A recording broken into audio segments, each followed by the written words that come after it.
ஏசாயா 9ஆம் அதிகாரம் 1ஆம் வசனம் முதல் 21ஆம் வசனம் வரை. ஆகிலும் அவர் செபுலோன் நாட்டையும் நப்தலி நாட்டையும் இடுக்கமாய் ஈனப்படுத்தின முந்தின காலத்தில் இருந்தது போல அது இருண்டிருப்பதில்லை. ஏனென்றால் அவர் கடற்கரை அருகிலும் யோர்தான் அரியோரத்திலும் உள்ள புறஜாதியாருடைய கலிலேயாவாகிய அத்தேசத்தை பிற்காலத்திலே மகிமைப்படுத்துவார். இருளில் நடக்கிற ஜனங்கள் பெரிய வெளிச்சத்தை கண்டார்கள். மரண இருளின் தேசத்தில் குடியிருக்கிறவர்களின் மேல் வெளிச்சம் பிரகாசித்தது. அந்த ஜாதியை திரளாக்கி அதற்கு மகிழ்ச்சியை பெருக பண்ணினீர். அறுப்பில் மகிழ்கிறது போலவும் கொள்ளையை பங்கிட்டு கொள்ளுகையில் கலிகூறுகிறது போலவும் உமக்கு முன்பாக மகிழ்கிறார்கள். மீதியானியரின் நாளில் நடந்தது போல அவர்கள் சுமந்த நுகத்தடியையும் அவர்கள் தோளின் மேலிருந்த மிலாற்றையும் அவர்கள் ஆளோட்டியின் கோலையும் முறித்து போட்டீர்.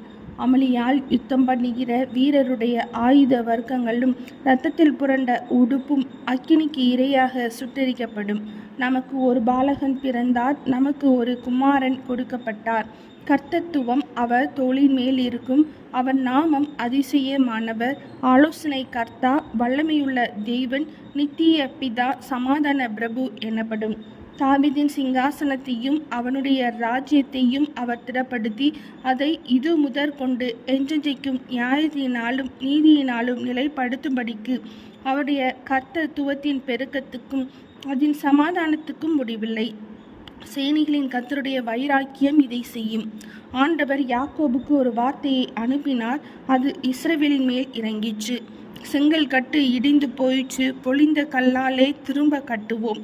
காட்டத்தி மரங்கள் வெட்டி போடப்பட்டது, அவைகளுக்கு பதிலாக கேதுரு மரங்களை வைப்போம் என்று அகந்தையும் மன பெருமையுமாய் சொல்லுகிற எப்ராயிமரும் சமாரியாவின் குடிகளும் ஆகிய எல்லா ஜனத்துக்கும் அது தெரிய வரும். ஆதலால் கர்த்தர் ரேத்சீனுடைய சத்துருக்களை அவர்கள் மேல் உயர்த்தி அவர்களுடைய மற்ற சத்துருக்களை அவர்களோட கூட்டி கலப்பார். முற்புறத்தில் சீரியரும் பிற்புறத்தில் பெலிஸ்தரும் வந்து இஸ்ரவேலை திறந்த வாயால் பட்சிப்பார்கள். இவை எல்லாவற்றிலும் அவருடைய கோபம் ஆறாமல் இன்னும் அவருடைய கை நீட்டினபடியே இருக்கிறது. ஜனங்கள் தங்களை அடிக்கிறவர்களிடத்தில் திரும்பாமலும் சேனைகளின் கர்த்தரை தேடாமலும் இருக்கிறார்கள். ஆகையால் கர்த்தர் இஸ்ரவேலிலே தலையையும் வாளையும் கிளையையும் நாணலையும் ஒரே நாளிலே வெட்டி போடுவார். மூப்பனும் கனம் பொருந்தினவனுமே தலை, பொய் போதகம் பண்ணுகிற தீர்க்கதரிசியே வாள். இந்த ஜனத்தை நடத்துகிறவர்கள் எத்தருமாய் அவர்களால் நடத்தப்படுகிறவர்கள் நாசமடைகிறவர்களுமாய் இருக்கிறார்கள். ஆதலால் ஆண்டவர் அவர்கள் வாலிபர் மேல் பிரியமாய் இருப்பதில்லை. அவர்களில் இருக்கிற திக்கற்ற பிள்ளைகள் மேலும் விதவைகள் மேலும் இறங்குவதும் இல்லை. அவர்கள் அனைவரும் மாயக்காரரும் பொல்லாதவர்களுமாய் இருக்கிறார்கள். எல்லா வாயும் ஆகாமியம் பேசும். இவை எல்லாவற்றிலும் அவருடைய கோபம் ஆறாமல் இன்னும் அவருடைய கை நீட்டினபடியே இருக்கிறது. ஆகாமியமானது அக்கினியைப் போல எரிகிறது, அது முட்செடியையும் நெருஞ்சிலையும் பட்சிக்கும். அது நெருங்கிய காட்டை கொளுத்தும், புகை திரண்டு எழும்பும். சேனைகளின் கர்த்தருடைய சினத்தால் தேசம் அந்தகாரப்பட்டு ஜனங்கள் அக்கினிக்கு இரையாவார்கள். ஒருவனும் தன் சகோதரனை தப்பவிடான். வலதுபுறத்தில் பட்சித்தாலும் பசித்திருப்பார்கள், இடதுபுறத்தில் தின்றாலும் திருப்தி அடையார்கள். அவனவன் தன் தன் புயத்தின் மாம்சத்தை தின்பான்.